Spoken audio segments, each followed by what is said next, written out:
White colour যদি এখন আমি সবাইকেই দেখছি একটু লেস টেস দিয়ে জামা মেক করছে, তৈরি করছে সবাই, কিন্তু এটার সাথে আপনি হোয়াইট দিলেই মনে হয় বেশি ভালো লাগবে, যেটা আমার মনে হয়। আসলে ড্রেস সেল করতে করতে মানে বিজনেস করতে করতে একটা এক্সপিরিয়েন্স হয়ে গেছে।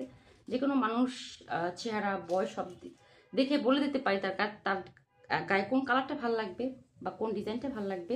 দেন ড্রেসের ক্ষেত্রে আমরা বলে দিতে পারি যে কীভাবে মেক করলে আপনার ড্রেসটা বেশি ভালো লাগবে। ওকে, এটা হচ্ছে আপনার খুব সুন্দর পার্পল কালার, বিশাল বড় ওড়না, খুবই সুন্দর ড্রেস। বাট আমি কোন কালারটা রাখবো আমি জানি না, কারণ আমার সব কালারের ড্রেস এখানে আছে, এমন কোনো কালার নাই যে আমার ড্রেস নাই। ওকে, তো আপুরা খুব সুন্দর 5টা কালার দেখিয়ে দিলাম। নিউ ডিজাইন ঈদ কালেকশন, বেক্সি ম্যাটেরিয়ালস, 1050। আপনারা যেটাই নেন, 5টা নেন 10টা নেন, আপনার সেম প্রাইস, ফিক্সড প্রাইস থাকবে। আর একটা কথা হচ্ছে আমরা কিন্তু কোনো প্রকার পাইকারি দিই না, আমার ড্রেস আমি কখনোই পাইকারি দেই না, দেবও না।